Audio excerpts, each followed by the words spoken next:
No, como mencioné hace unos minutos, hoy vamos a un poco retomar el tema del EPANET, mismo programa que vimos el día lunes, para el diseño y el dimensionamiento de sistemas de distribución. Y luego, para cerrar en el clase de hoy, vamos a visitar un poco lo que es el tema del dimensionamiento de reservorios, no de tanques, que igual tenemos un reglamento, tenemos una práctica un poco distinto de lo que puede recomendar muchas las normas nacionales.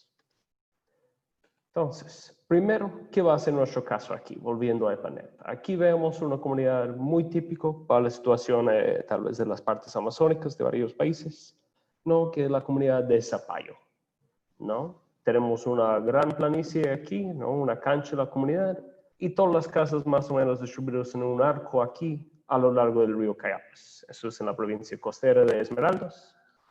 Y esta comunidad, ¿no? Aproximadamente unos 120 viviendas. Está completamente plano por aquí, pero sí tiene una leve elevación al frente, ¿no? Unos 14, 15 metros de alto encima de lo que es el nivel de la planicie donde está la comunidad. Y como pueden ver, hay un grupito de casas aquí en la orilla opuesta del río. Entonces, vamos a usar esta comunidad un poco como nuestro ejemplo para el día de hoy, para estudiar algunos de los aspectos adicionales de lo que es EPANET. Aquí podemos ver, ¿no? Lo que es ya los puntos GPS correspondientes más o menos con la forma que tiene la comunidad. Pues ya viendo un poco por dónde irían las tuberías. Entonces, primero es un aspecto básico. En los casos donde estamos trabajando con un dibujo hecho a mano, ¿no? O con un mapa satelital, siempre, ¿no? Para quienes vieron el lunes, muy útil eso de poner las imágenes en el fondo para el dibujo. Se pueden pensar, ¿no? Al tener una imagen así oscuro como esa, las líneas negras que vamos dibujando, los puntos negros, fácilmente se pueden perder entre lo que es la imagen. Entonces, cada vez que con EPANET vamos a ir trabajando con una imagen satelital, otra imagen que de pronto la calidad de la foto no es muy buena, siempre queremos ponerlo en Word, en Excel, en otro tipo de programa donde podemos editar imágenes y hacerlo lo más claro posible, ¿no? Hacer la imagen, aunque no sea tan legible, ¿no? Que no sea tan nítido la imagen, algo muy clarito para que podamos ver con facilidad lo que estamos dibujando encima. Entonces, pensando en nuestro ejemplo, ¿no? Queremos unir las dos imágenes en nuestro caso, ¿no? Ya van a ver los que han descargado el archivo de Zapallo 6, pueden ver que están esas dos imágenes ya juntados en una sola como el fondo. Es otra cosa que se puede usar, ¿no? En Word, en lo que sea, uniendo imágenes y poniéndolas con captura de pantalla. Entonces, pensamos en nuestra comunidad. Tenemos básicamente tres casos incluso. Vemos cómo está nuestra comunidad, ¿no? Hay un gran red aquí que corresponde a lo grueso de las casas acá, ¿verdad? Eso podemos considerar una sola red y por ende podemos usar un solo caudal de diseño.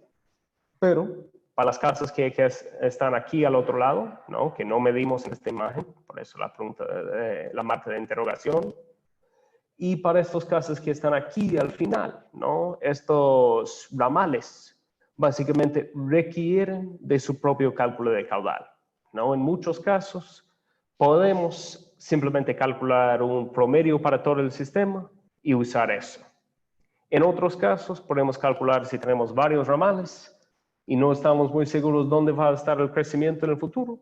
Podemos calcular así el peor de los casos y aplicar el peor de los casos para todas las casas cuando le dibujamos en EPANET. Pero en otros casos, aquí no, sabemos que eso es bastante denso, difícilmente van a construir viviendas adicionales aquí y parece que más que todo la comunidad va a crecer hacia acá y aquí al otro lado del río, ¿no? Entonces, sabiendo que esas son nuestras zonas para crecimiento, vamos a calcular dos caudales de diseño que vamos a aplicar distintamente. Uno a alguna de las casas que están en lo grueso de la comunidad y otro en otra parte. Entonces, veamos aquí, ¿no? Son tomas de la herramienta en Excel.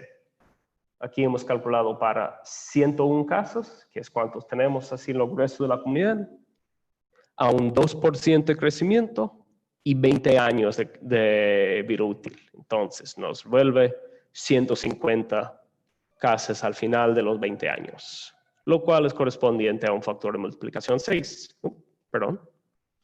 Entonces, pasa el mismo cálculo en Excel y nos devuelve que nuestro caudal de diseño para EPANET debe ser 0.05 litros por segundo. Pero ojo la diferencia que hay, ¿no? Cuando hablamos de estas casas que están aquí al final, ¿no? En este ramalcito al final, que no está incluido en el cierre de todo lo demás, o este otro ramal por el otro lado del río, al fin y al cabo ahí estamos viendo 10 casas cada lado. Al fin de 20 años van a ser apenas 15 casas, pero por ende, siendo tan pocas casas, nuestro factor de multiplicación es 20. Y vea la diferencia, ¿no? Nuestro caudal de diseño es más de 3 veces lo que es para el grueso de la comunidad. Entonces, eso es un aspecto que, ¿no? Volviendo a lo que hablamos el lunes, es más un arte que una ciencia, ¿no? Cuando aplicar un factor general, cuando usar el peor caso, cuando de hecho generar varios factores que vamos a usar para diferentes ramales. Pero en todos esos casos, ¿no? Se puede defender porque hemos escogido X o Y, pero hay que estar atentos, que no, cuando estamos ya a la densidad máxima, o que hay poco para crecer, pero sabemos que el crecimiento futuro va a estar por aquí, hay que diseñar como si eso fuera su propio sistemita, ¿no? Hay que diseñar usando este otro factor de caudal. Entonces, por un momento, vamos a entrar en Excel, ver este aspecto, ¿no? Imaginamos. Aquí estamos viendo, ¿no? Los 101 casas. Para 20 años nos da 150. 150 hogares da este factor de multiplicación de 6. ¿No? ¿Qué sería la diferencia? Si restamos estas casas que están al final, ¿no? ¿Qué tal si fueron 10 casas menos? Aún así nos da 135 casas después de los 20 años. Casi el mismo factor de multiplicación, ¿no? 6.3 puede ser. Casi no cambia nuestro caudal de diseño. Entonces, ¿no? Ojo que cuando ya es de cierto porte la comunidad, una casa menos, una casa más, de hecho, no nos va a afectar tanto el diseño. Entonces, si hemos perdido uno en la cuenta, no se preocupen demasiado, no va a cambiar la cosa de una forma demasiado grave. Pero viendo, ¿no? 10 casas nos da 15 nomás, 15 casas nos da aquí arribísima, ¿no? 20 nuestro factor de multiplicación. Y por ende, nuestro caudal tan alto. Entonces, ya aquí hemos visto eso, ¿no? Esos son nuestros dos caudales de diseño. Entonces, aquí estamos viendo Zapallo, ¿no? Con su línea acá, con su ramal hacia las casas que están más río arriba y con lo grueso aquí. ¿No? Me pueden preguntar, ¿por qué aquí? ¿No? ¿Por qué hay esas dos líneas acá? Y eso es un factor bien práctico para esta comunidad. Como bien se dieron cuenta, hay que cruzar un río de unos 80 metros de espejo de agua aquí. De hecho, más, casi 100. Entonces, sabiendo que la manguera evidentemente no pesa mucho, pero el agua dentro de la manguera sí, y que es una zona con vientos bien altos en épocas de tormenta, es difícil colgar ahí tubería mayor a 2 pulgadas, ¿no? Mayor a 63 milímetros.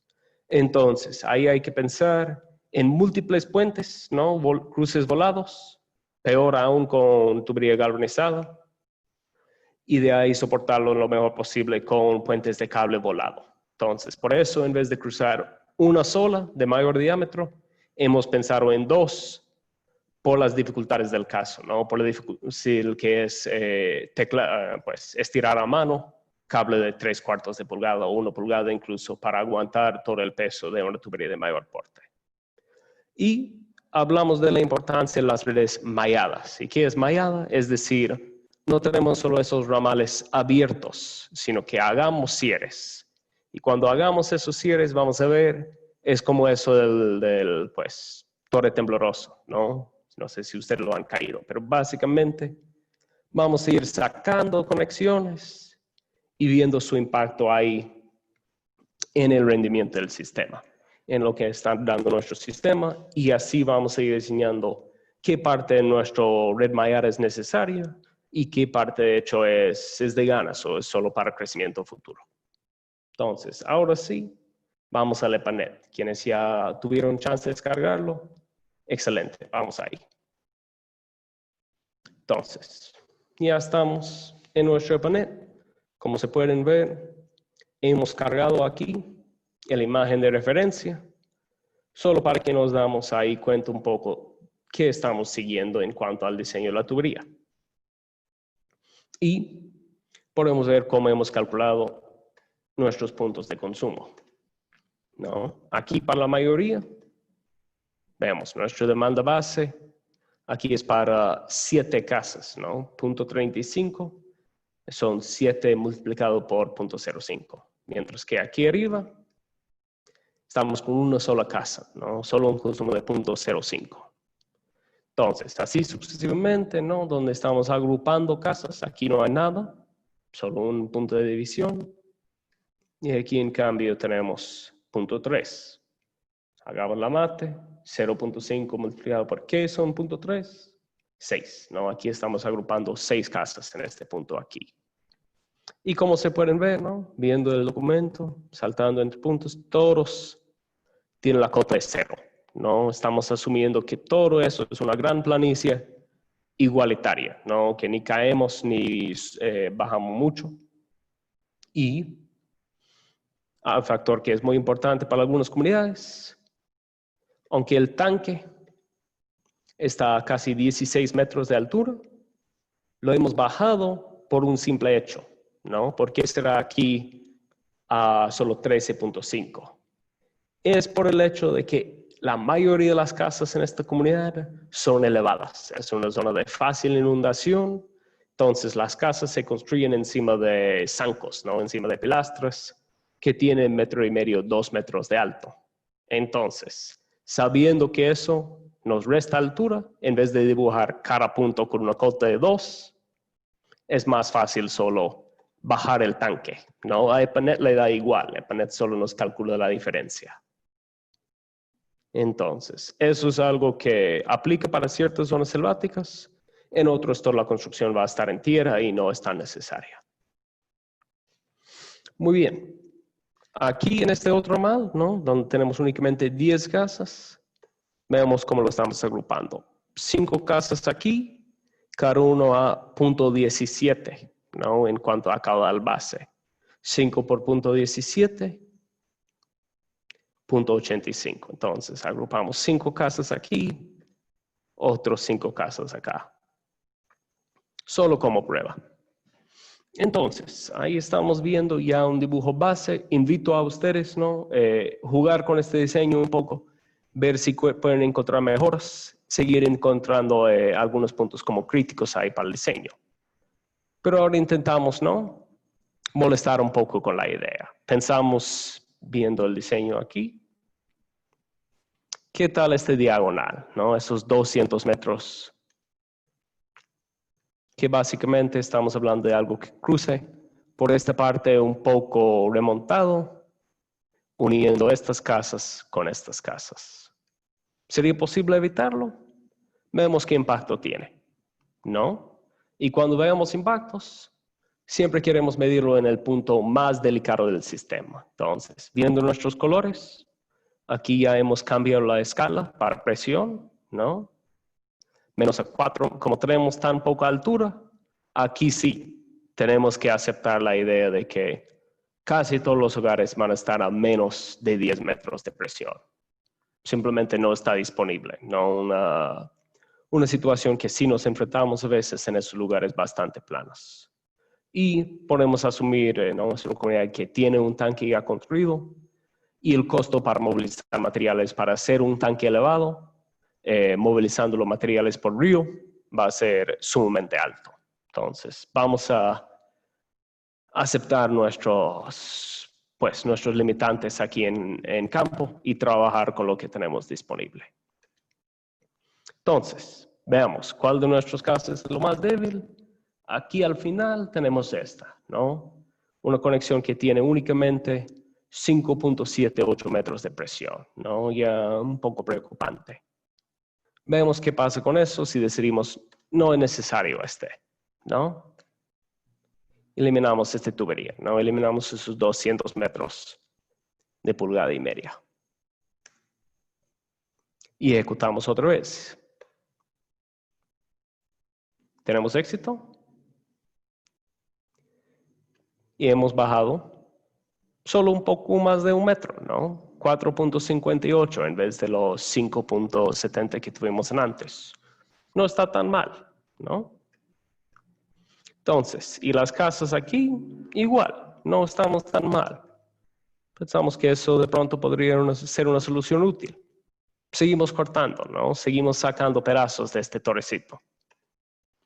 Aquí tenemos uno de 40 metros de 2 pulgadas, ¿no? Parece que no estamos perdiendo mucho, ¿no? Hay muy poco pérdida unitaria. Si vemos el caudal aquí, cambiamos a la derecha caudal, ¿no? Este tabla de pronto es muy alto, ¿no? Estamos moviendo apenas 6 litros en todo el sistema. Entonces, esta escala no nos sirve para caudal. Cambiémosle. Hagamos un clic derecha. Hagamos un clic derecha en el menú. Y vamos a poner aquí máximo, ¿no? Alto va a ser 3 metros por segundo. Medio va a ser 1,5. Algo bajo va a ser 0.7 y algo más bajo va a ser 0.3. Ahí sí. Aquí cambiamos los colores. Podemos ver de hecho dónde tenemos mucho caudal y dónde tenemos poco. Entonces, ¿qué tal si vamos recortando eso, no? Tal vez no es necesaria ni eso. Podemos ahorrar un poco de tubería. Que aquí incluso no tenemos consumo, ¿no? Estamos solo completando la vuelta aquí a la cancha escolar. ¿Qué tal si eso no incluimos, no? Borramos este punto. Y hagamos el análisis de nuevo, ¿no? ¿Qué nos va a pasar con esta casa que está ahora en 8.96? La casa más afectada que está al final aquí de nuestro recorrido. Ejecutamos. Otra vez con éxito.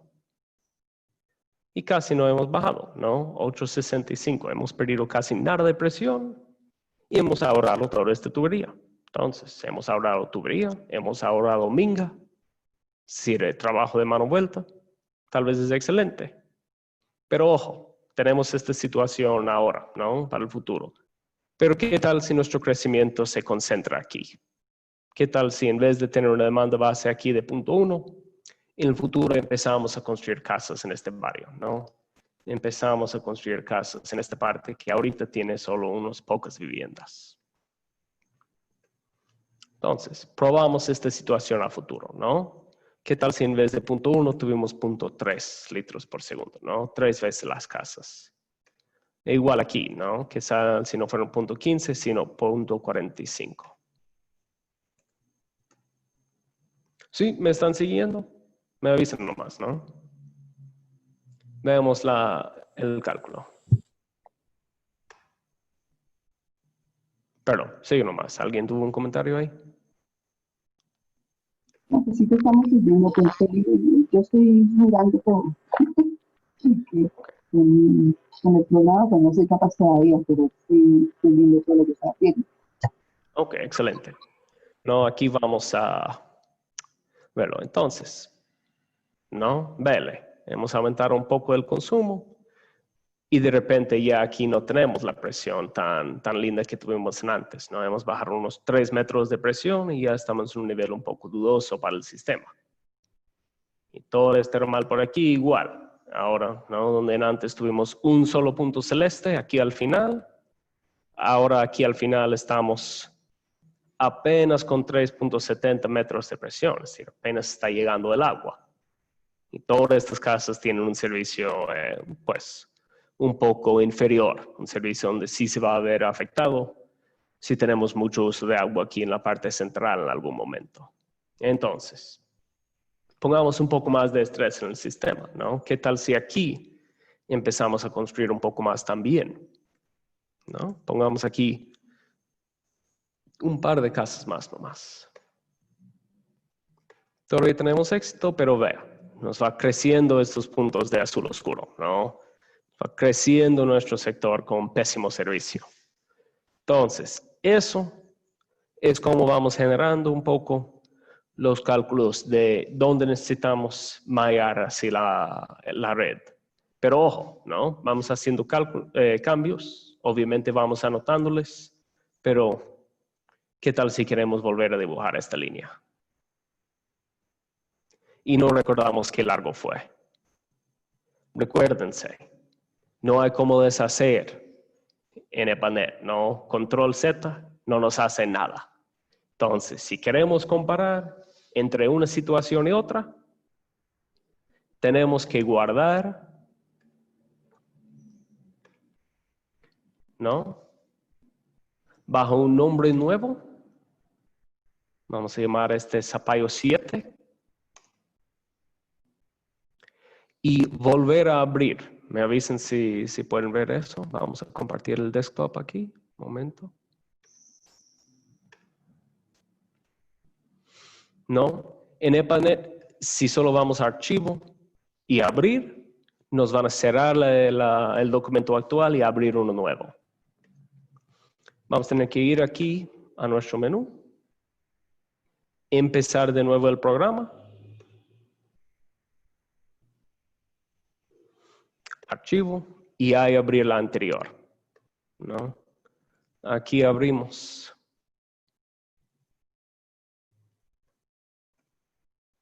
Zapallo 6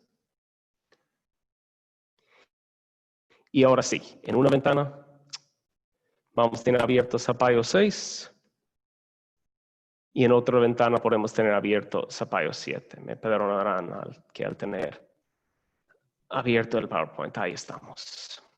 Entonces tenemos aquí abierto Zapallo 7 y el par abierto Zapallo 6. Entonces así podemos comparar rendimiento entre una versión y la anterior, ¿no? Entonces hay otra vez, ¿no? Para animarles a ir experimentando,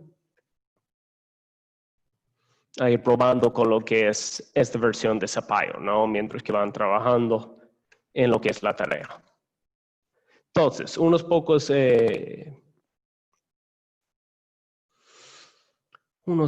cosas más, ¿no? Imaginamos que ya hemos decidido, ¿no? Con sus fallas y todo, esto es un sistema con que estamos contentos. Queremos ver qué materiales hay, ¿no? ¿Qué material vamos a necesitar? Y pensamos en lo pesado que va a ser, ¿no? Hagamos clic en cada tubo, anotamos eso, ¿no? Nuestra lista al final del cabo de materiales va a quedar un poco bultosa, un poco difícil de ver. Entonces, ¿qué es la forma fácil que nos da EPANET para sacar una lista de materiales? Podemos ir aquí a la pantalla de informe, ¿no? Aquí arriba en el menú. Entonces, vamos aquí abajo a la opción de tablas. Y aquí sí, hay que trabajar con cuidado. Vamos a líneas de la red, sin nuestra tubería. Aquí en lo que es el menú de columnas, tenemos que sacar todos estos factores que para esta lista de materiales no nos interesa. Solo nos interesa el diámetro de la tubería, que recuérdense es el diámetro interior, y la longitud. Y la última en que hacemos clic, ¿no? Para que nos sale toda una lista según diámetro, hagamos clic aquí abajo en clasificar por diámetro.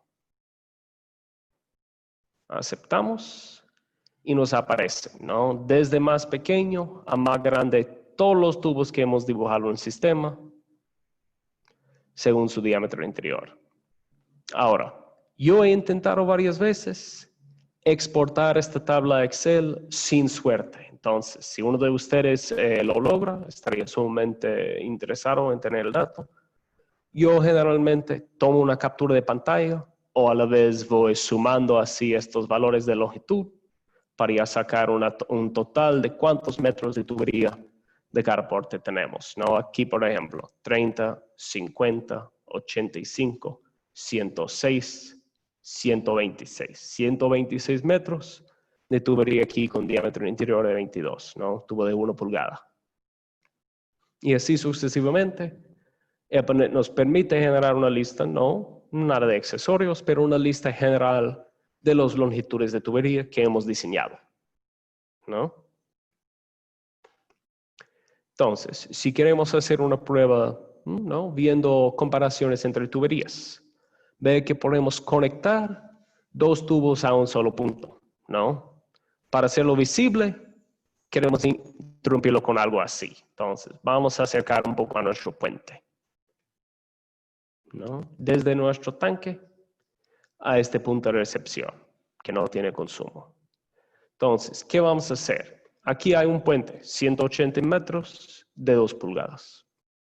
Y aquí el otro, 180, igual de 2 pulgadas, ¿no? 58 podemos poner.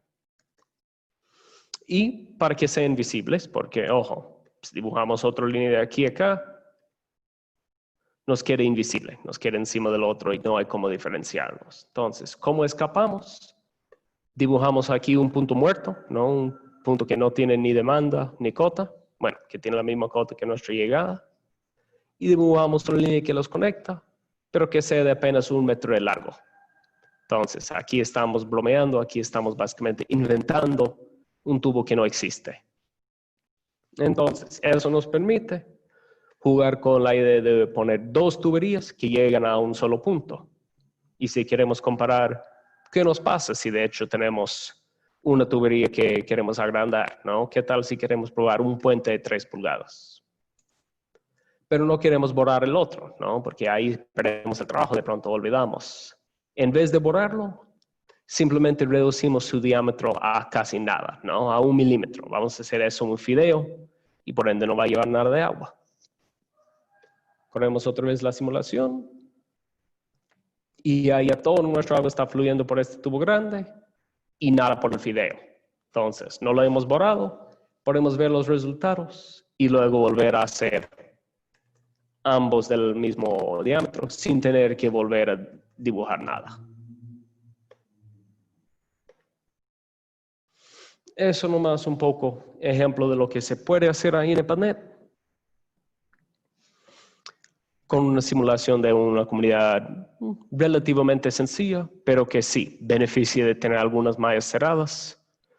Está un poco sobrediseñado, ¿no? En el ejemplo que íbamos viendo, entonces les motivo ahí a ir cambiando algunos diámetros y siempre guardando sus cambios bajo otro nombre para que puedan volver al original y comparar si sus cambios hay. Entonces, volvemos un momento ahora a nuestro PowerPoint.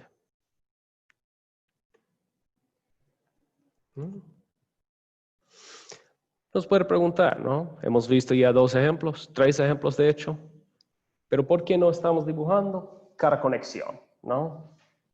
Algo que hablamos en antes. Estamos combinando el diseño de la tubería madre con algunas reglas generales, ¿no? Reglas muy típicos que usamos. Entonces, hay primero una pregunta, ¿no? Si alguien puede mandar un chat, alguna cosa.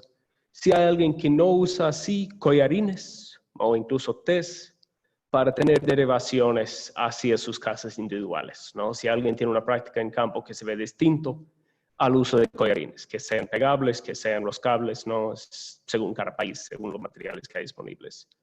Pero eso es lo más común, ¿no? Quisiera preguntar si alguien no los está usando generalmente. No, nos puede avisar por ahí por el chat. Y con eso, ¿no? Lo más típico para una vivienda, para estos caudales relativamente bajos que estamos hablando, es de usar derivaciones de media pulgada, no de 20 milímetros si estamos usando esta tubería métrica, ¿no? Y pensamos, un servicio básico es de 0.1 litro por segundo.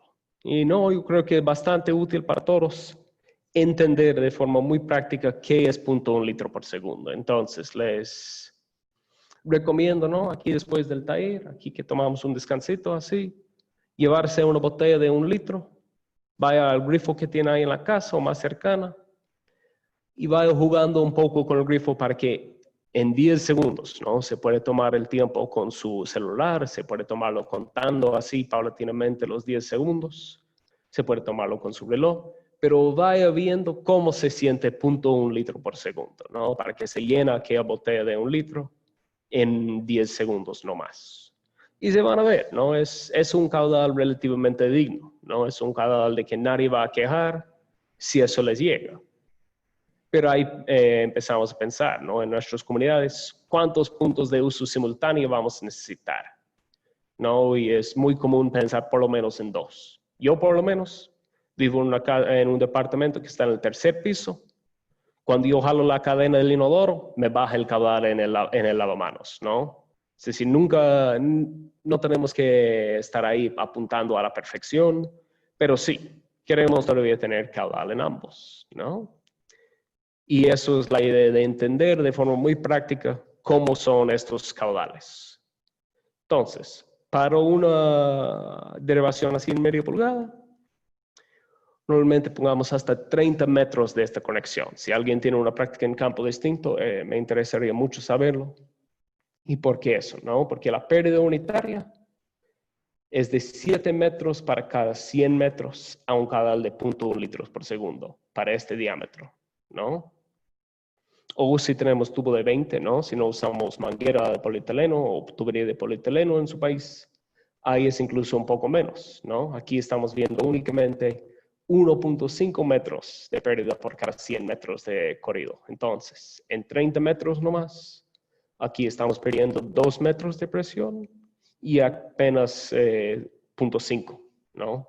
Son pérdidas muy respetables, ¿no? Pérdidas con que podemos trabajar en la mayoría de los sistemas, ¿no? Aquí tenemos unas personas respondiendo. Ahí vemos. Ya. Aquí estábamos diciendo que en Colombia hay personas que usan conectores en T para manguera. Entonces, depende de la manguera, pero sí, si los conectores son en T y luego la derivación es en media pulgada, los cálculos son muy parecidos. Hay algunos casos, ¿no? Yo he visto algunas conexiones hechas un poco artesanalmente, donde muchas veces se genera fuga ahí en el punto de conexión. Pero en caso de que no haya fuga, ahí sí, funciona bien y la presión depende todo del fabricante, ¿no? Hay mangueras de polietileno que resisten igual o más presión que lo de PVC y al fin y al cabo hay mangueras de polietileno para luz, ¿no? Que no resisten ni una presión mínima. Entonces, ahí vamos viendo, ¿no? Una derivación para hasta 3 casas.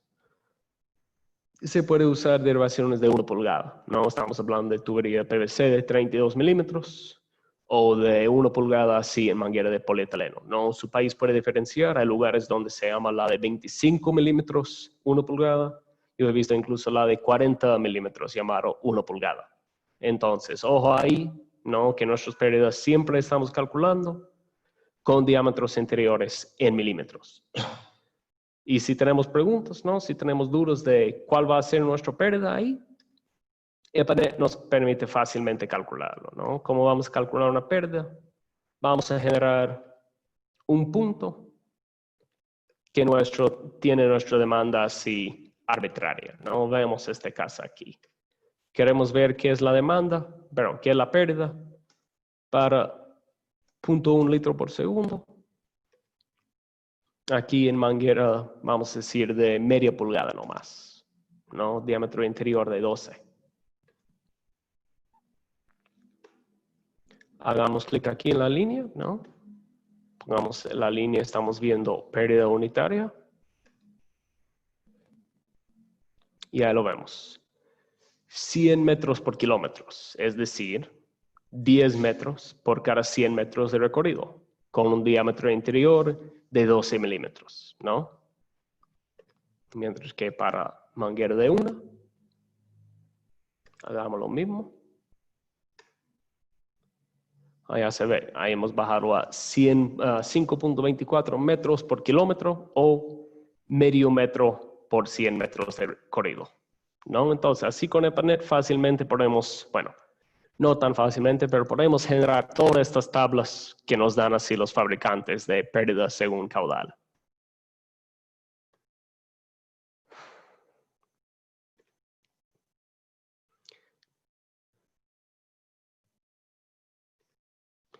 Entonces, ¿no? ¿Qué queremos decir con una derivación? ¿No? Una derivación es cualquier punto en donde salimos de la tubería madre hacia unas casas, ¿no? Entonces, pensamos aquí, ¿no? Nuestra comunidad de Campo Cocha. Nuestro tubo principal va a venir aquí por mano derecha de la vía Y tranquilamente tenemos las típicas derivaciones de media pulgada para estos 3 casos a mano derecha. Pero ¿qué vamos a hacer con esos a mano izquierda? ¿No?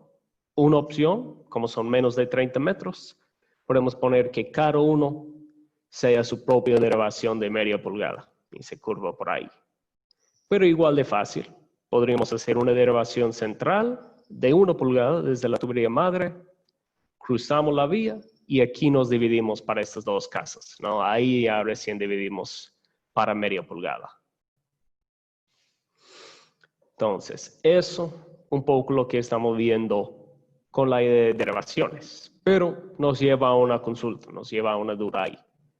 ¿Qué hacer, no, para instalaciones nuevas? Porque siempre ubicar un collarín, ubicar una derivación nueva, que sea de collarín, que sea T, nos va a requerir cerrar el servicio de agua, ¿no? Interrumpir el servicio a otros usuarios, cavar la tubería, arriesgar de pronto daños a la tubería si no recordamos bien dónde está ubicado, ¿no? O si ya estamos cavando con un poco de, pues, falta de atención. Entonces, cuando hay oportunidades para construcción en el futuro, ¿no? Cuando ya tenemos lotes, cuando ya tenemos alguien diciendo, no, pero déjame una conexión, porque ahí ya pronto, ¿no? En 6 meses voy a construir la casa ahí. Todos sabemos, ¿no? Esos 6 meses tranquilamente se vuelven 6 años y todavía no está la casa ni en obra gris. Entonces, ubicar derivaciones de antemano puede ser muy útil para evitar daños, pero ponerlo a doquier genera confusión futuro porque no sabemos si fulano sí colaboró en la mano vuelta, si ha pagado su tasa para entrar en el sistema de agua o no. Puede generar conexiones piratas, ¿no? Es decir, conexiones ilegales, personas que han conectado sin que se sabe junto el comité así regidor del agua, y puede promover conflicto entre usuarios. Entonces, aquí quisiera abrirlo un poco a la conversa entre ustedes, ¿no? No sé si está Gustavo, si está Jefferson, para presentar un poco la experiencia del Ecuador, pero sí quisiera saber de otros un poco lo que ha sido sus experiencias con cómo lograr un compromiso entre ubicar conexiones para construcciones futuras que bien pueden ocurrir muy pronto y no dejarlos así por doquier, como bien dice, dejarlo así promoviendo las conexiones clandestinas. ¿Alguien tiene una experiencia que quisieran compartir ahí? Pues acá en los cabildos de nosotros, cuando hay, por lo menos, como ya hay unas redes instaladas, y si yo como usuario apenas voy a hacer mi casa o voy a instalarme en la que ya tengo hecho, pero que está desocupada, debo pagar una cuota a la persona encargada por intermedio del mismo cabildo de conexión del servicio de agua. Y entonces esta persona lo que hace, como ya tienen la ruta, la comunidad toda sabe por dónde va la ruta, entonces van directo a hacer la conexión sin perder espacio, sin perder tiempo, pues, porque ya como conocen por dónde va, entonces abren donde es, conectan la manguera, para eso utilizan estos collarines, porque ahí sí no habría otra forma de hacerlo. Bocillines, no sé, collarines que llaman a esto. Entonces, conectan para mi vivienda, pero sí tengo que pagar. Por supuesto, después lo de la cuota que haya ocurrido, porque yo no trabajé en mano de obra en el momento de la instalación, en el momento de la instalación de las redes, entonces me toca asumir esos costos como jornales. O sea, jornales por día. Si la gente para poder hacer la red hicieron 10 jornales cada persona, entonces a mí me tocaría pagar 10 jornales para poder entrar a que me conectaran. Ok, muy bien. Pero ahí en el caso entonces de tener una casa, aunque sea construida pero desocupada, ¿tendría derecho a poner así una conexión? ¿O tiene que estar alguien viviendo ahí para tener el derecho a la conexión, aun si están colaborando ahí con la mano de obra? Eh, pues personalmente me ha pasado en Nuevo México. Cuando instalaron allá las redes, yo pagué los jornales para que me dejaran el derecho de mi instalación. De manera que yo sí tengo instalación en mi casa en Nuevo México, pero la tengo bloqueada, o sea, está sellada. Está sellado, pero ya tengo pago mi conexión para cuando yo vaya a vivir ahí.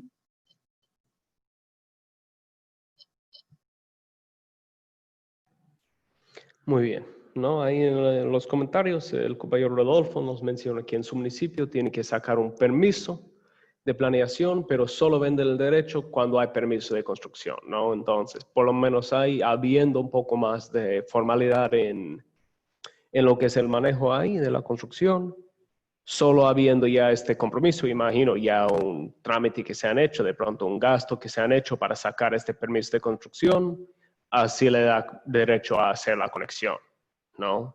Y en todos los casos, sí, queremos ser claros. Siempre recomendamos, siempre exigimos que no es que cualquier, ¿no? Puede hacer así su propia derivación ahí a la línea, sino que aún pagando el derecho es que viene el técnico, viene el fontanero, ¿no? Vienen las personas del gobierno local para hacer ya legalmente y con todas las normas esta derivación hacia su casa.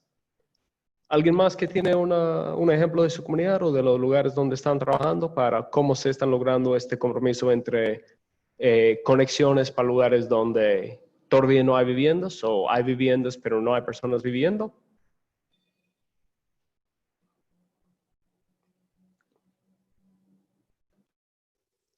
Hola, buenas tardes con todos.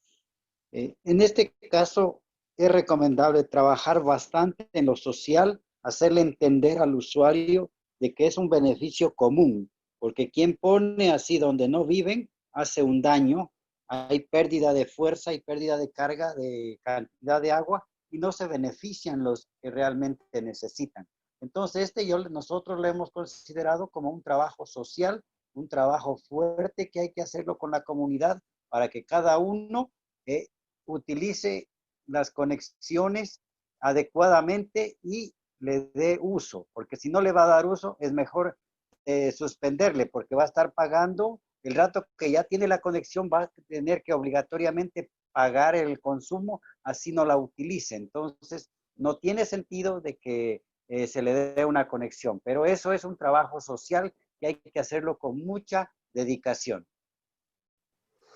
Excelente, no, hay que resaltar mucho que claro, este trabajo social para entender cómo lo social implica o afecta la parte técnica del agua es sumamente importante.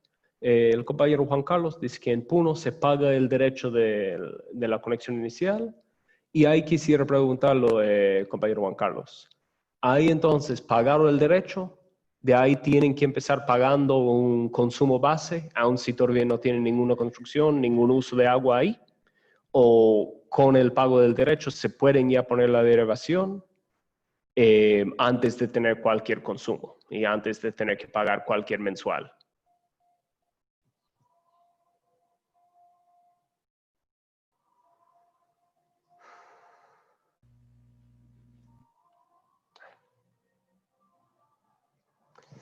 Ya. Entonces, ahí como bien dijo del Ecuador, después de haber la conexión, ahí el pago sí es mensual. Entonces, eso es otra forma de tal vez motivar a las personas a no hacer conexiones de ganas, ¿no? Si tienen que estar pagando mensualmente después, aun si no tienen un consumo. Eso sí hará que las personas piensen dos veces antes de poner una conexión que no van a estar utilizando.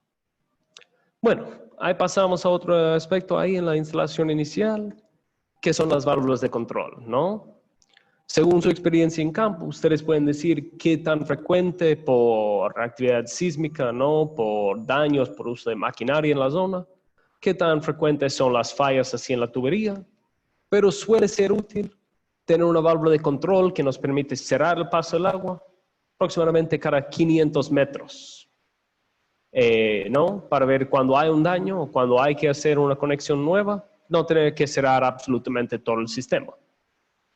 En algunos casos, ¿no? Donde de pronto tenemos un tanque elevado o tenemos así un tanque que está en un lote con difícil acceso, que sea pasando por montaña, aunque sea corte el recorrido, ahí sí puede valer poner una válvula aunque sea menos de 500 metros desde el tanque, ¿no? Pero sí son puntos de conflicto, ¿no? Quisiera saber de ustedes si tienen otras recomendaciones, si tienen distancias distintas, cada kilómetro, otros intervalos que están usando ahí. Pero estas válvulas sí, son un punto potencial de conflicto. Si todo el mundo tiene acceso a eso y han estado así involucrados en la instalación, pueden cerrar esas válvulas para racionar el agua, ¿no? Para castigar un barrio que supuestamente está haciendo un mal uso, que está llevando todo el agua del sistema cuando tenemos sistemas con poco suministro. Entonces, tiene que haber otra vez, ¿no? Este fuerte aspecto social, ¿no? Que entiendan que eso es un daño a todos. Y al fin y al cabo, normalmente requiere un candado, ¿no? Requiere algo que sí nos limita el acceso que tienen las personas que no sean técnicos del sistema a estas válvulas. Y hay un punto crítico, ¿no? Hay un punto muy importante en cuanto a qué tipo de válvulas estamos instalando, ¿no? Generalmente las válvulas de bola, como vemos aquí, son más fáciles de conseguir y son más económicas, ¿no? ¿Cómo funciona? ¿Por qué se llama una válvula de bola o de media vuelta o incluso de mariposas? Y aquí arriba tiene un mango un poco distinto. Pero cuando lo giramos, esta bolita aquí gira y cierra el paso del agua, ¿no? Entonces, eso, cuando lo cerramos muy rápidamente, puede causar lo que se llama un ariete, ¿no? Es decir, que el agua que ha estado fluyendo tranquilamente, que ha estado fluyendo muy rápido, de hecho, si hay una fuga, si cerramos eso de un golpe, todo el agua tiene que frenar de inmediato. Y eso genera así una onda expansiva, una onda de choque, que va así hacia atrás en nuestro sistema, desde el punto donde lo cerramos, ¿no? Es como un carro, un moto, uno va manejando, frena así en seco y se siente, ¿no? Uno casi se lanza por adelante. Entonces, esta fuerza, este ariete en el agua, este martillo, puede incluso causar, puede reventar los tubos, puede separarlos en los puntos de unión. Entonces, cuando es posible, ¿no? Desde un nivel económico, desde la disponibilidad de materiales en su zona, es recomendar lo que se ve aquí, ¿no? Válvulas de compuerta, válvulas que dando vuelta aquí al mango, ¿no? Casi siempre así en círculo, paulatinamente va subiendo o bajando esta compuerta. Entonces, cortamos o abrimos poco a poco el flujo de agua y no hay otra forma de hacerlo. Entonces, siempre que sea económicamente factible, mejor usarlas de compuerta. Y cuando no, se puede usar las de bola, pero hay que operarlos con mucho cuidado, ¿no? Siempre capacitando muy bien a los técnicos del sistema, que el abrir y cerrar de estas válvulas tiene que ser muy paulatinamente para evitar así estos choques, ¿no? Para evitar este sobrefuerzo del agua dentro de la tubería que puede causar algunos daños. Entonces, ahí sí, quisiera preguntar a ustedes, los que están presentes, si tienen otras recomendaciones, si alguien tiene una regla específica de cada cuánto pongan una válvula de control o una válvula así de corte en el sistema.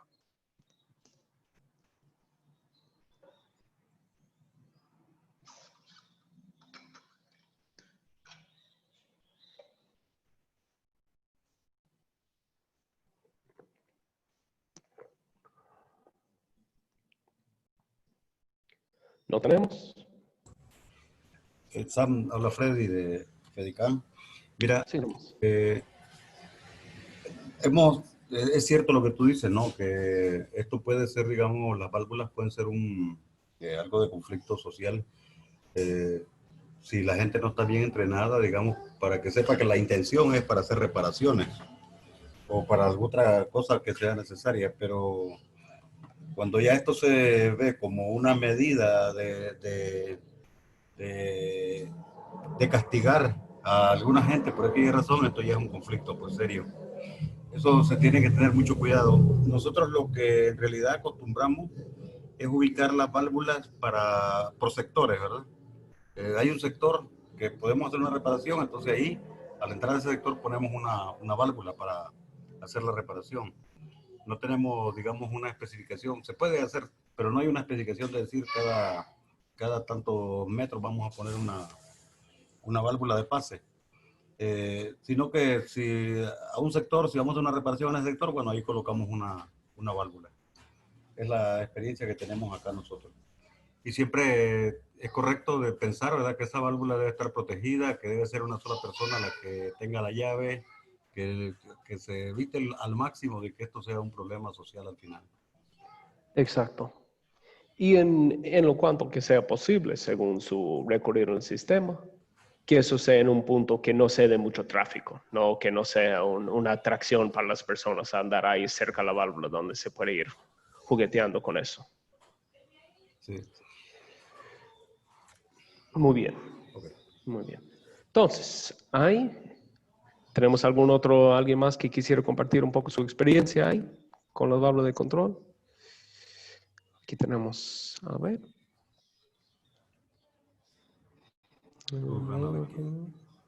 Ya que se resuelve. Ok, aquí vemos así dos casos, tanto del compañero Juan Carlos, que están usando estas válvulas justamente para racionalizar el agua, pero es decir, para mandar, imagino, a un barrio así los días lunes, miércoles, viernes, domingo, y a otro barrio así martes, jueves, sábado. Así entiendo bien, compañero Juan Carlos, que así están manejando, pero este control de válvulas entonces se hace únicamente el técnico del sistema, ¿sí? Así es. Entonces, eso sí, ¿no? Estas válvulas se pueden usar de igual forma, pero ahí sí, ¿no? Más fuerte aún el tema del manejo social del sistema, ¿no? El tema de que todos entienden bien cómo es el manejo, cuáles días le toca y el razonamiento atrás de eso, ¿no? Que al fin y al cabo el agua no abastece para todos, pero haciendo este tipo de racionamiento que sí puede alcanzar. Ahí la compañera Ingrid dice que en Renovaque se ponen puntos estratégicos. Sí. Y lo otro es ahí el válvula de corte, ¿no? Que se refiere que es entre el medidor y la casa. Y eso es más bien para hacer o arreglos dentro de la casa o según las reglas de su comité o su junta de agua. De hecho, para cortar el servicio en el caso de falta de pagos o alguna otra infracción. Entonces, eso sí, a veces también se llama válvula de corte, pero por eso no quisiéramos llamar esos válvulas de control, alguna cosa para ayudar a distinguir esos que están más en las tuberías madres. Pero sí, el propósito es igual, ¿no? Permitir cambios, permitir arreglos ahí. Acá el control que se hace es como el agua es tan poquita, pues durante el día lo que hace es recolectar el agua que se pueda del pozo profundo, del pozo que hay. Entonces se abastece en el tanque y hay una persona encargada que es quien está disponiendo el agua todos los días, pero por espacio de 2 horas en la noche. De manera que las personas lo que hacen es llenar tanques y listo, se acabó el agua y ya todo el mundo quedó con el agua del consumo del otro día en tanques en sus casas. Es la única forma para poder, porque no hay suficiente agua. Entendido. Y ahí sí, ¿no? Pensamos vuelta en lo que pensamos ahí en los caudales, ¿no? Ahí se va a requerir tubos mucho más grandes que lo típico, porque imaginamos, todo el consumo que estamos haciendo en el día, estamos acortando estas 2 horas. Entonces, para que haya un buen flujo a todas las casas, para que no estamos ahí con la llave abierta durante horas para llenar esos tanques. No, y se ven muchos arreglos así, las personas conectan bombas hacia la tubería principal para chupar agua más rápido. Pero sí, si queremos brindar un buen servicio, se va a requerir tubo más grande, porque todo el consumo del día está concentrado así en este par de horas. Y sí, eso del control por horas también se ve, pero no, se vuelve muy trabajoso para el técnico, ¿no? Sí. Muy bien. Entonces, ahí sí, estamos en tan buen punto como cualquiera, hablando así de llenar los tanques, como cualquier otro, ¿no? Para ir aquí a un nuevo juguete que está en el nuevo Excel que subimos el día de hoy, desde ayer, perdón, a la carpeta compartida, que es ya una hoja de cálculo más con nuestro Excel. Entonces, vamos saltándonos aquí.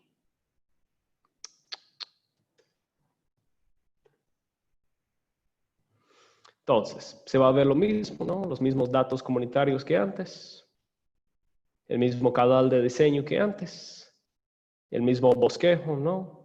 Indicando, ¿no?, lo que vamos a llenar después, lugar para pegar su diseño a mano o su diseño hecho así en Excel. Pero ahora tenemos este nuevo hoja que es almacenamiento, ¿no? Y eso sí es un manejo, un cálculo un poco distinto de lo que otra vez mandan muchas normas nacionales, porque otra vez las normas nacionales suelen estar diseñadas para sistemas más grandes, sistemas con suministros más constantes, sistemas con suministros cuyo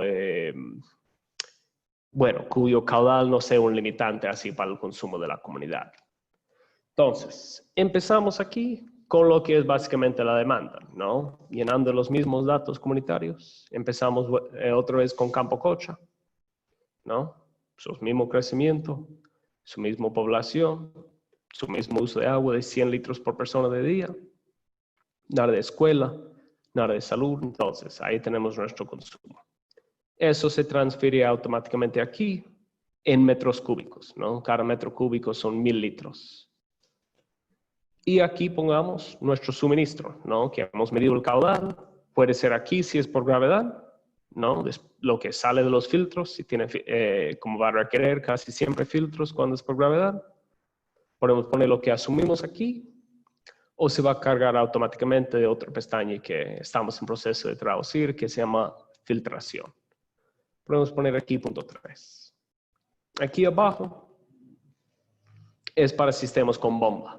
No podemos imaginar el caso ahí, pues en el territorio de la SIM, donde tenemos de pronto pozos que rinden muy poco y podemos poner qué es el ciclo de la bomba, ¿no? Eso puede ser un ciclo que está controlado por reloj, puede ser un ciclo que está controlado por el técnico y en el caso de sistemas solares, ¿no? Donde de hecho estamos calculando el rendimiento del sistema a base de 8 horas, ¿no? Como indicó Michelle, si es que es uno de helicoidal, ¿no? Si es uno que está bombeando aún con poca luz, o 5 horas a nuestro caudal promedio. Y en estos casos, ¿no? Vamos a poner que está prendido todo el tiempo, ¿no? Que un ciclo es de prendido siempre y apagado por 0 minutos, ¿no? Todas estas instrucciones aquí. Nos pongamos nuestro caudal de bombeo, ¿no? Igual vamos a integrar este pestaña, este cálculo que estuvo mostrando Michelle para calcular rendimientos de bomba, pero aquí también podemos solo poner un caudal asumido de bombeo, siempre en litro por segundo. Y aquí abajo nos va calculando, ¿no? Qué tanto dura un ciclo, cuántos ciclos se manda en una hora y qué es nuestro suministro. Si imaginamos, ¿no? Tenemos un control con reloj. Pasa 60 minutos prendido, pasa otros 60 apagado para dejar recuperar el pozo. Mismo caudal, pero ahí sí, nos dura 2 horas para cada ciclo completo de bombeo. Y por ende, en las 2 horas, nuestro promedio de bombeo es solo 1 litro por segundo, no los 2. Entonces, vamos a seguir con este caso, ¿no? De bombeo, con 60 minutos prendidos por reloj y luego 60 minutos de descanso para la bomba. Aquí, ¿no? Veamos esta idea de los picos de consumo, ¿no? Estos son estimaciones.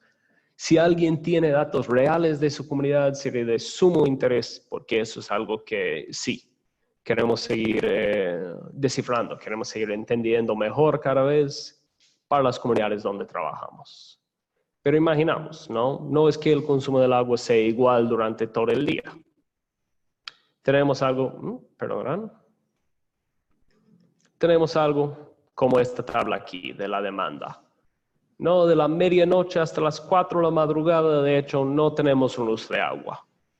Y ahí, mientras que nuestras familias empiezan, estamos cocinando el desayuno, ya van los niños a la escuela, lavamos los platos, empieza a bajar otra vez el consumo. Que a las 10 más o menos empieza a subir otra vez para el almuerzo, baja otra vez.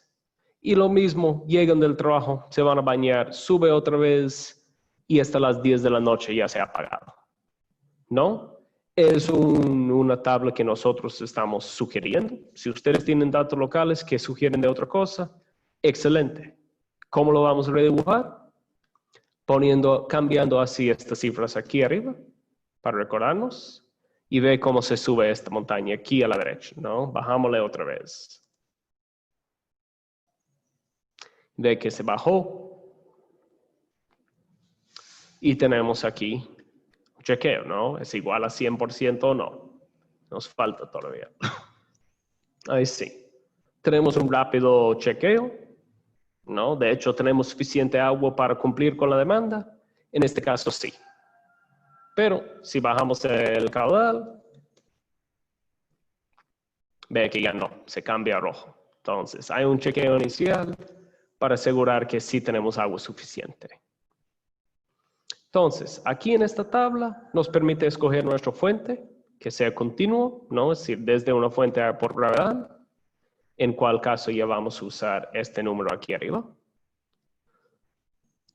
O que sea por bombeo. Caso lo cual vamos a usar eso aquí abajo. Y aquí, ¿no? Hay zonas, yo sé que en Perú eso es un tema, no sé si en otros países donde trabajamos, donde hay lo que se llaman horas pico, ¿no? En donde la empresa eléctrica cobra un valor más alto el consumo de luz en las horas en donde hay más demanda, ¿no? En una forma de intentar que la gente no use tanto luz, no están haciendo tanto demanda a la red durante las horas de más uso por la industria, por otros consumidores grandes.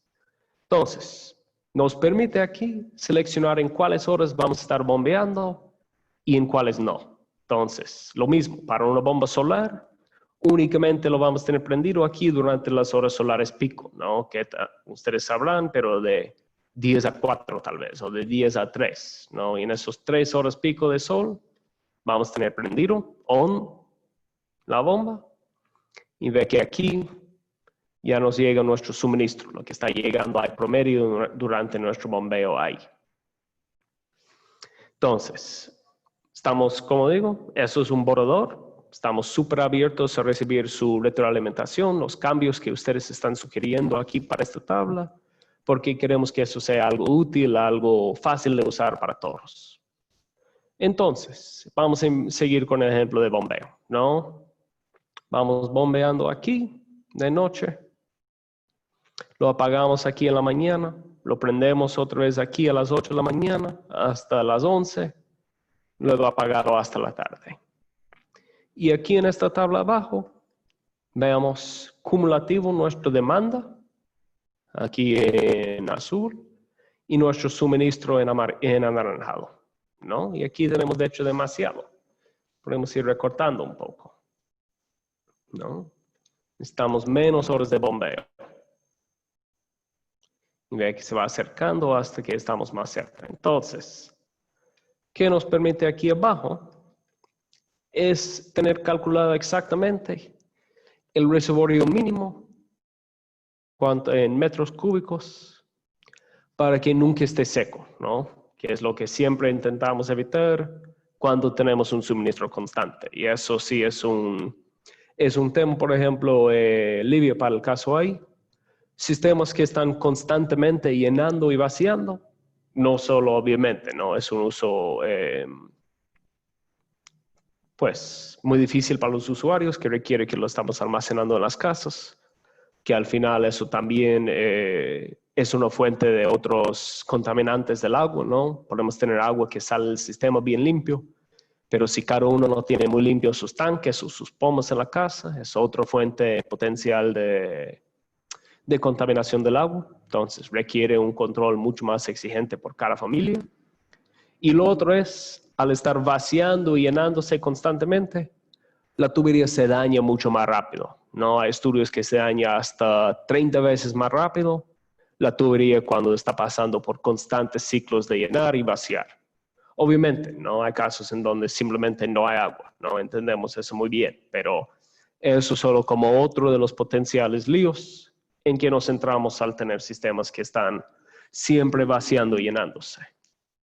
Entonces, aquí abajo, ¿no? Nos permite ir jugando un poco con el bombeo, viendo si de hecho tenemos suficiente, ¿no? Aquí de hecho ya no estamos bombeando suficiente en el día para alcanzar. Entonces, ves que se salta lo que es el reservorio mínimo. ¿no? Porque necesitamos espacio adicional para guardar. Con uno más, entonces, esto del bombeo nos permite jugar con cuántas horas está prendido para ver, de hecho, qué es el mínimo que podemos tener. Pero vamos al caso de tener un suministro por gravedad, ¿no? Continúo. Ahí sí, nuestro suministro es constante. ¿Ve? Y nuestra demanda va paulatinamente subiendo. Entonces, ven que aquí que tenemos un suministro constante, aunque eso es un suministro bajo, ¿no? De solo 0.3 litros por segundo. Ve que eso, siendo constante, nos permite un reservorio mucho más pequeño, ¿no? Por el hecho de que, por el hecho de que aquí, cada día, estamos generando un poco de superávit, ¿no? Cada día cuando terminamos, tenemos este metro y algo, ¿no? Aquí estamos en 23 metros, que es nuestro consumo total, 23 y medio. Y nuestro suministro total ha sido casi 26. Entonces, cada día vamos a estar ahorrando 3 metros de agua que podemos usar al día siguiente. Entonces, por ende, nuestro reservorio mínimo puede ser mucho más pequeño, permitiendo así que respondemos siempre, que nunca se va a secar nuestro reservorio. Eso es muy distinto. Yo sé que muchas de las normas nacionales mandan solo el 25% del consumo que tenemos en el día, ¿no? Y si vemos aquí, nuestro consumo es aquí 23 metros. La cuarta parte sería igual, ¿no? Aquí estamos muy parecidos, 6 metros igual. Pero en los casos de bombeo eso puede variar bastante, ¿no? Ya estuvimos viendo, el consumo es lo mismo, pero cuando tenemos una bomba, ya de hecho necesitamos el doble del reservorio para respaldar así este tipo de consumo. No, porque no podemos estar bombeándolo 24 horas del día. Entonces, eso es un aspecto, ¿no?, de diseño de los reservorios según el consumo que vamos a tener. Entonces, eso nos permite tener un reservorio mínimo, pero en otros casos, ¿no?, donde estamos bombeando con luz de la red, pero hay cortes frecuentes, ¿no?, cosa que pasa en casi todas las zonas rurales donde estamos trabajando. Cuando tenemos bombas solares y de pronto habrá un día, pues, bastante lluvioso, en donde casi no estamos bombeando, o donde hay lugares donde de pronto tenemos un suministro por gravedad, pero hay picos de alto turbidez, que tenemos un filtro dinámico, otra cosa que nos va a cortar casi por completo el suministro de agua. En estos casos, puede ser muy importante tener un poco de reservorio adicional para lo que se llama autonomía, ¿no? Yo sé que hay algunos socios que han trabajado hasta con solo duplicar el reservorio mínimo y ahí está, ¿no? Pero en estos casos, queremos tener un poco de reservorio como respaldo. Entonces, aquí nos permite poner un valor de volumen, igual en metros cúbicos, ¿no?, en miles de litros. Y aquí abajo nos devuelve cuántos días del consumo nos permite eso. A la mitad del consumo normal, ¿no? Con una población consciente, con una población donde hemos hecho un fuerte trabajo social, debe de entender si estamos bombeando con energía alternativa, ¿no?, con energía de la red. Al fin y al cabo deben saber, cuando hay un apagón, no va a haber agua. Entonces, ojalá que se recorten un poco, que sean conscientes, se pueden recortar un poco su consumo. Y por ende, aquí estamos calculando cuánto vamos a tener en días de consumo a este consumo un poco más reducido. En este caso no tenemos ni un día completo. Pero recordando, ¿no?, todos estos cálculos estamos haciendo para el fin de la vida útil del sistema, ¿no?, para el peor caso, imaginando que la comunidad va en crecimiento. Entonces, al principio, no hoy en día, de hecho tenemos mucho más capacidad en el reservorio, ¿no? De hecho vamos a tener de sobra. Solo con la base tenemos casi un día completo de reservorio.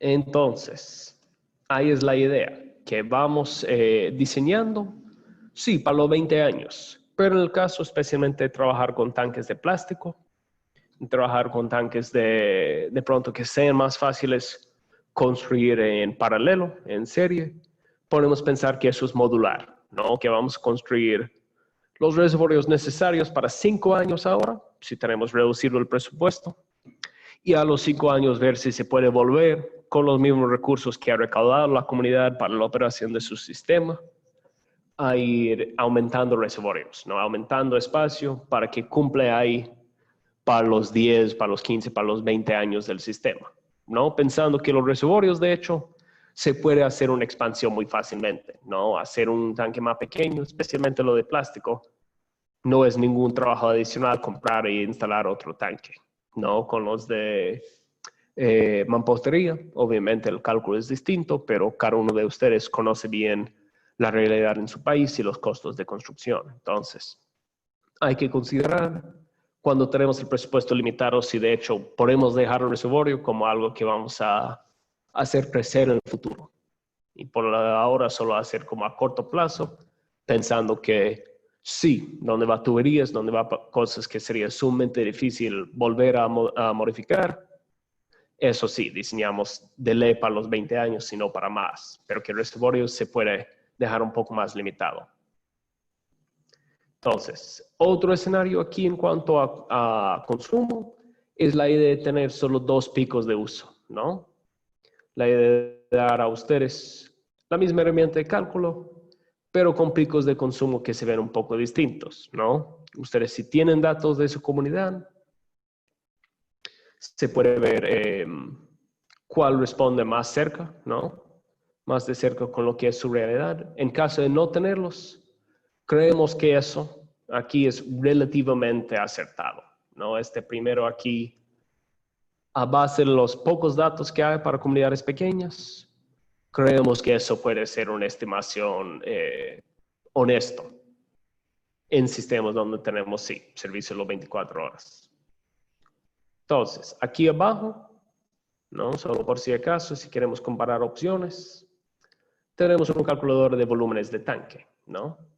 Tanto para cilindros verticales, como para tanques rectangulares, cúbicos, como de pronto, ¿no? Si alguien está instalando tanques de plástico, a veces se ven estos de cilindros horizontales, que a la vez se puede usar con el terreno adecuado, con tanques tipo biodigestor, ¿no? Con tanques básicamente donde la tierra está suministrando así el soporte del peso. Y el material del tanque mismo puede ser hojas de polietileno, ¿no? Es una opción que estamos estudiando, que puede resultar muy económico, pero necesita el lugar adecuado. No todos los terrenos, no todas las condiciones va a brindar posibilidades para usar tanques así. Entonces, en lo más común, ¿no? Aquí vemos un tanque rectangular, la altura total de 3 metros, tal vez es nuestra anchura, perdón que todo esto está todavía en inglés, pero ahí lo iremos cambiando.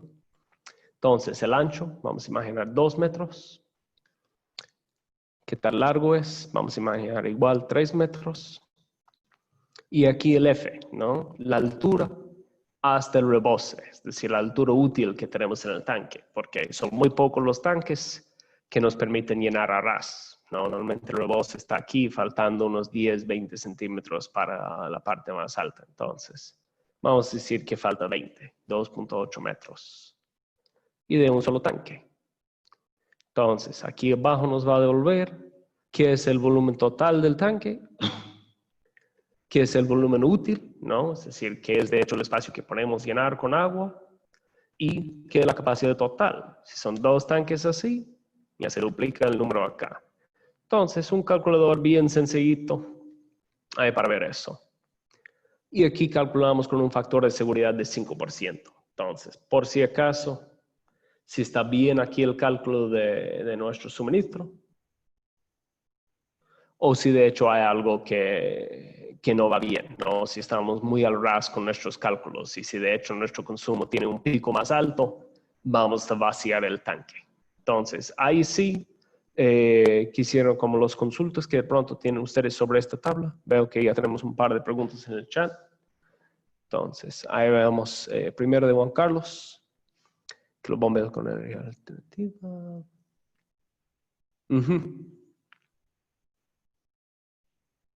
Ahí es decir que están controlando las bombas de forma manual.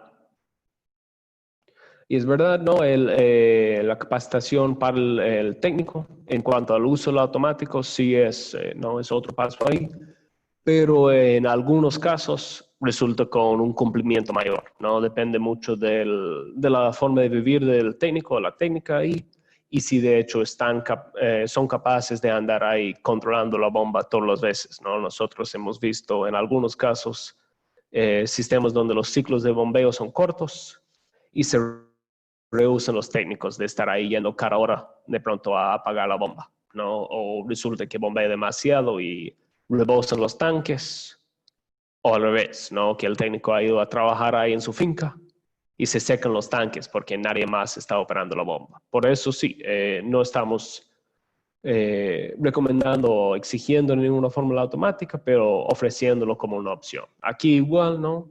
Puede poner esto de la prendida, la apagada, según un control manual. Y de ahí hay preguntas sobre los tipos australianos. ¿Me puede especificar un poco más, compañero, cómo son estos? Esos son los que están hechos dentro como una malla, pues una malla de electrosoldado, una malla de varilla, y luego adentro se ubica lo que es una carpa, se ubica un plástico, una geomembrana. Entonces, yo personalmente tengo muy poca experiencia con eso. Me gustaría saber la experiencia de otros. Yo me preocuparía un poco de si se puede tener un sello hermético, ¿no? Cómo tapar esos tanques para evitar la entrada de elementos externos. Pero me gustaría saber la experiencia de otros que sí han usado esos tanques, ¿no? Porque yo únicamente los he visto en campo.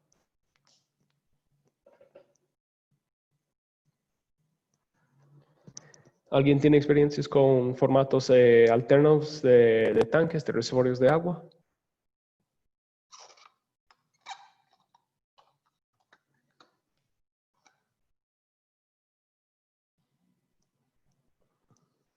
Vale.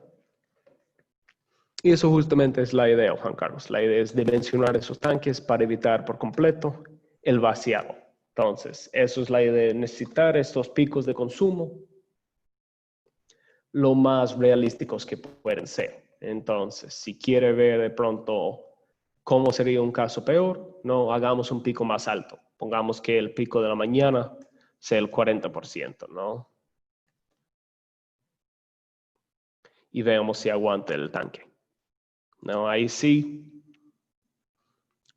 que se ve que nunca se va a pasar, ¿no? Que no vamos a tener justamente este tema de evitar que se vacíe el tanque, ¿no? Eso es el base de esta herramienta de cálculo. Es que si está bien nuestro cálculo de consumo, eso entonces debe de siempre evitar que se va a vaciar el sistema y por ende permitir la entrada del aire al sistema, creando un montón de dolores de cabeza, ¿no? Que se taponea, que se causa daños con la tubería, que se causa quejas por los usuarios, ¿no? Hay un montón de problemas cuando entra aire al sistema. Entonces, muy de acuerdo que evitar la entrada del aire es uno de nuestros metas principales en cuanto a dimensionar bien los reservorios. A ver. Ok. Entonces, dice Rodolfo que le han recomendado esos tanques por la facilidad de instalación y por lo económico, ¿no? Y bien puede ser. Ahí el tema es para sirve de ver, ¿no? La experiencia en campo, ¿no? Vuelvo a la pregunta, si alguien aquí ha instalado otro tipo de tanque o si han instalado incluso tal vez lagunas, ¿no? Reforzados con geomembrana o con plástico de polietileno en hoja, en tierra, que pueden dar un poco a este mismo pues, servicio. Pero sí, vuelvo a la pregunta, bien puede ser para el uso del agua agrícola, pero no sé si de hecho permite un sellado adecuado para poner ahí dentro agua potable. Entonces, ahí sí vuelvo a la pregunta para el público en general, si alguien se ha hecho este experimento o sea, visitar un proyecto que está usando tanques de alguna forma alternativa, que no sean tanques de polietileno, que no sean tanques de cemento o ferrocemento o ladrillo, pues, para un sistema de agua potable. ¿Alguien que tiene una experiencia para compartir ahí?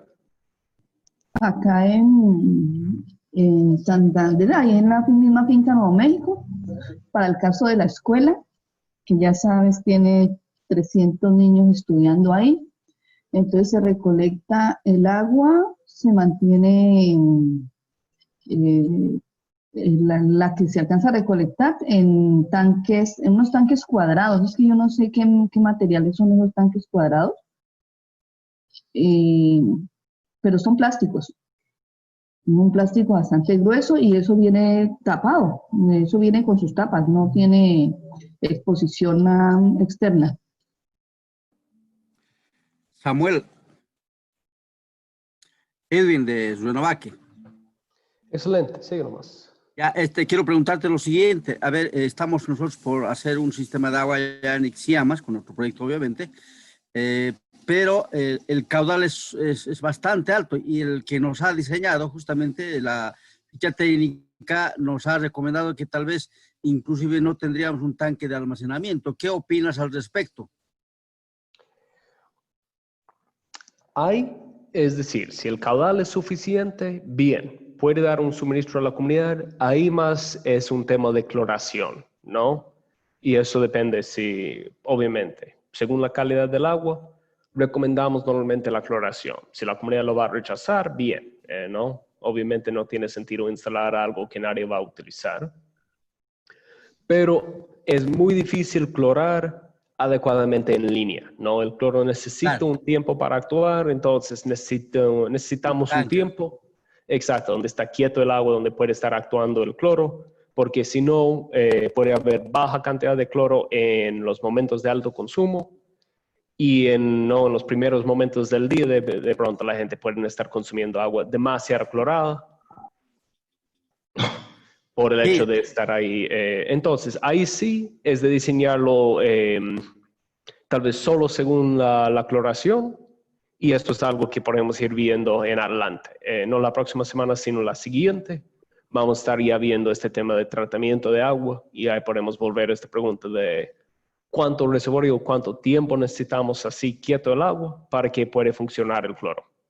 Sí, sí, efectivamente, porque en realidad estamos nosotros viendo esta situación.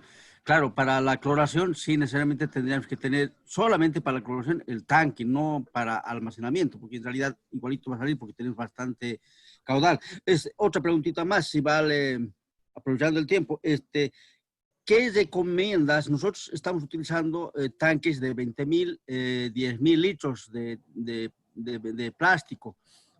¿Qué recomiendas? ¿Llenar todo o un porcentaje de agua? O sea, normalmente a veces pues esperan que se rebalse y me parece que a veces el rebalse automático a veces ya no funciona un día, 2 días y ya no funciona. Entonces, normalmente a veces el operador que nosotros llamamos acá bombea o conecta y si bien rebalsa recién ya apaga.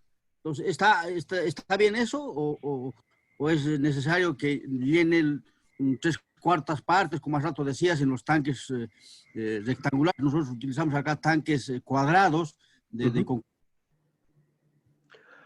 No, es que yo recomiendo tal vez que no está topando con la superficie, ¿no?, superior del tanque, solo porque es una superficie más para limpiar y de pronto ahí ya estamos arriesgando más filtración, ¿no? En el momento de construir, generalmente donde tenemos más filtraciones es ahí en el borde superior del tanque. Entonces, más por este aspecto,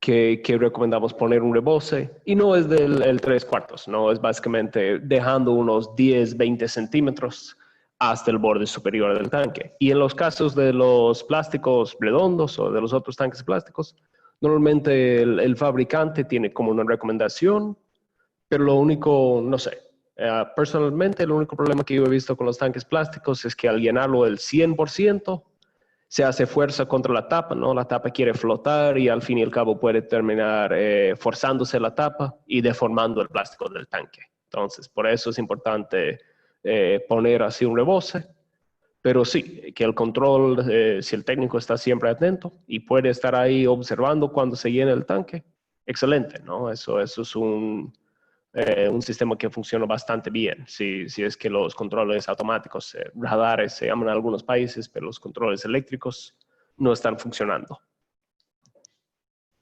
Gracias, Samuel. Gracias. Entonces, aquí, ¿no? Estoy buscando una buena imagen de un tanque australiano. Lo mayoría que se ven son así, hecho el borde con zinc, ¿no? Incluso un poco con madera. Veamos así, un momento.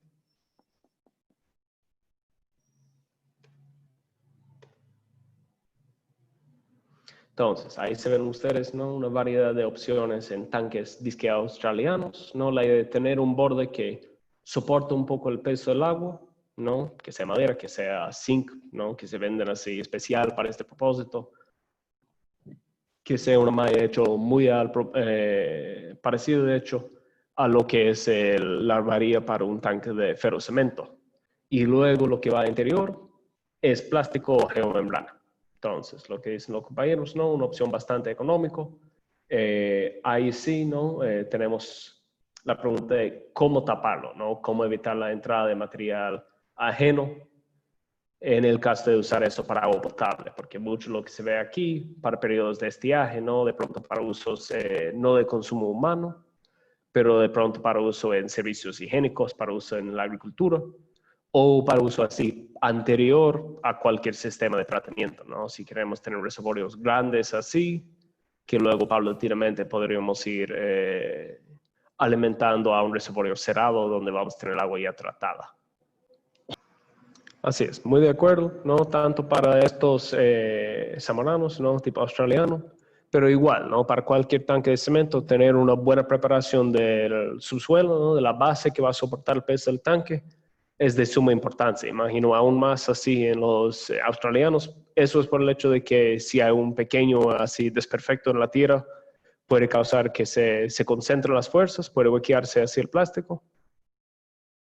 O es que así por no nivelarlo se regó así por un lado, ¿no? Se quedó al fin y al cabo chueco el tanque. Hubo una consulta, ¿no? Que muy de acuerdo, ¿no? Que las proyectadas ahí en el documento no cumplen con lo que sería la línea base y el porcentaje de crecimiento así en el futuro. Entonces, y en el mapa hay dimensiones que no se notan. Ok, excelente. Entonces, ahí lo que estamos buscando de pronto es que seguimos lo que es la línea base, ¿no? Seguimos la idea de que son los 132 casas, 135, perdón que no lo tengo en la mente, y el crecimiento a 2%. Entonces, lo distribuimos según la forma prevista, porque al fin y al cabo, compañero Gilberto, aquí hay para los ramales, pero no especificamos cuántas casas aquí hay en el sector central. Entonces, se puede asumir que las demás casas se encuentran aquí en el sector central, ¿no? A la vez se puede ir contando cuántas se encuentran así en las líneas y cuántas se encuentran en la parte central para hacer una proyección aproximada de dónde se ubican estos puntos de demanda.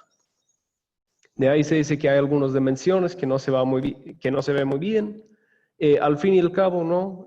Para la cuenta de este ejercicio, se ve bien los puntos aquí, ¿no? En el mapa donde vemos 710, donde vemos 714, donde vemos los tanques aquí a 750, o eso tampoco se ve bien. Es una pregunta ahí para el Gilberto. Y ahí en cuanto a la pregunta de Rodolfo, siempre, Rodolfo, buscamos una presión de entre 10 y 30 metros de presión por casa. Si es un poco superior, podemos reducirlo con la válvula de corte, ¿no? Podemos reducirlo con un poco más de aducción hacia la casa o de derivación hacia la casa. Y es un toquecito menor, bueno, se puede aceptar 8 o 9 metros, como vimos en el ejemplo hoy día de Zapallo. Pero siempre debemos de estar intentando lograr una presión de 10 a 30 metros en casos ideales.